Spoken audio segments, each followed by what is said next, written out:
I want to delve into this harmonic analysis just a little bit more because I find it really interesting. This piece is so powerful. It feels really dark to me. For one, it's so sparse. These are basically just intervals, which is 2 notes. Chords are 3 or more notes. There are no chords, so it already creates this empty feeling. And he's leaving out so much information just by playing 2 notes that I think it's sort of disorienting. He also often leaves out the third of the chord, which is, you could argue, one of the most orienting notes in the chord. It's in the key of G minor, and minor keys tend to feel dark, poignant, sad, mysterious, whereas major tonal qualities usually bring hope and joy and playfulness. Not always, but in this case, I really feel he sort of plays with those expectations. So even though he's not playing chords, this is the chord progression that I think he's implying.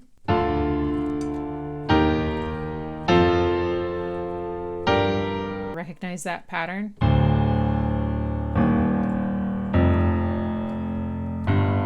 So the melody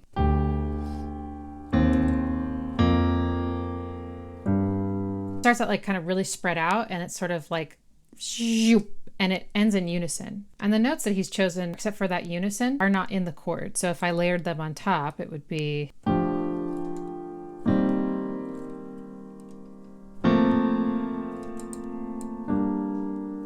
anyway, it's just to give you an idea that like these notes are really not in the chord. They are very exploratory. They're either reaching like above or below a note that's in the chord. I feel like that has an effect on the listener. Notes that reach a little bit above where they really want to resolve feel like a suspension. Except he's not resolving them at all. He's just leaving you hanging. So I think that creates that feeling. This sort of like, I don't feel grounded, you know, when I hear this. A little bit there, but now I arrive. And then it starts the same way the second time, so your brain unconsciously thinks this is going to happen again. He goes, which is so beautiful. Very unstable chord. It wants to go.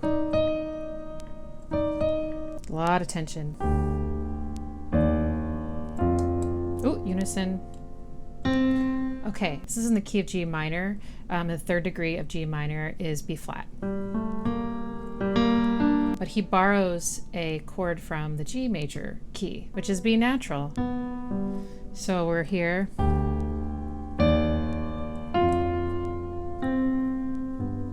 To me, like, that's the hope interval for this song. When you get there, you feel like you've arrived, and there's something so sweet about it. He switches back and forth between B flat and B natural. Yeah, it's like, when is the hope gonna come? And then once you arrive here, it's so nice. The very next interval is a major 9th or a major 2nd, if you want to think of it that way. It's 2 major 9ths back to back. Up until now, he started each phrase the same way, which is this. So for the first time, you get this. And it's like, whoa, it's such a notable shift.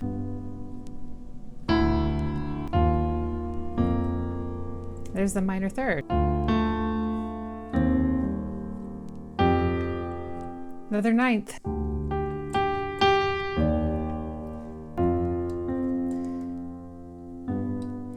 I added a tritone because it's Trent, and it's definitely implied. If you left the sustain pedal on, you let this F ring out, kind of still there. It's like there's like a ghost of the tritone, and I just decided to bring it to life.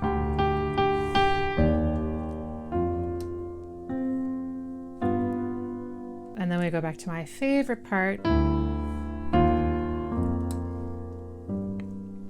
Now I added something of my own for that last part because I wanted to just embellish. I wanted to play. And what I decided to do is take his ascending major 9th theme.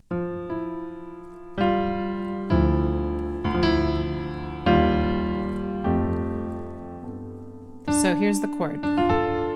Here's the 3rd degree of the chord, which is going to be a major or a minor 3rd. So it tells you what quality of the chord you are working with.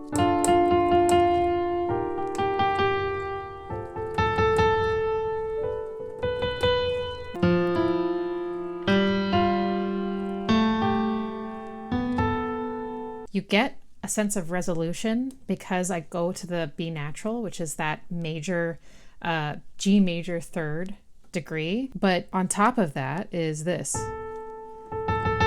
which is not in the chord at all. And it's a suspension, you could say, or add 9. It's reaching somewhere. It's not stable. It wants to move, but it doesn't. And there's nothing like resolving to an unstable chord.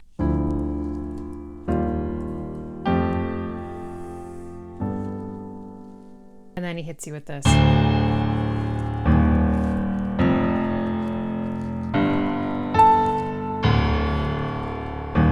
And then it gets wretched. If you enjoy this video, I do plan to make more analysis videos. I'm still figuring things out. Things will get better. Thank you for sticking with me. Definitely want these videos to be useful. So if there's something that you think I could improve or do next time that might help you understand better, please let me know. I'm hoping to make more videos with some more basic theory concepts as well. But my slant is always like, how does this harmonic device or this rhythmic pattern, what does it do to the human being? I mean, we all have a different experience, but there is some shared experiences I think that we have when we listen to music. There are reasons why certain qualities tend to elicit similar feelings and responses. I'm really fascinated by that. So thank you so much for watching. Go listen to the Fragile if you haven't before. I think it's a masterpiece. Bye.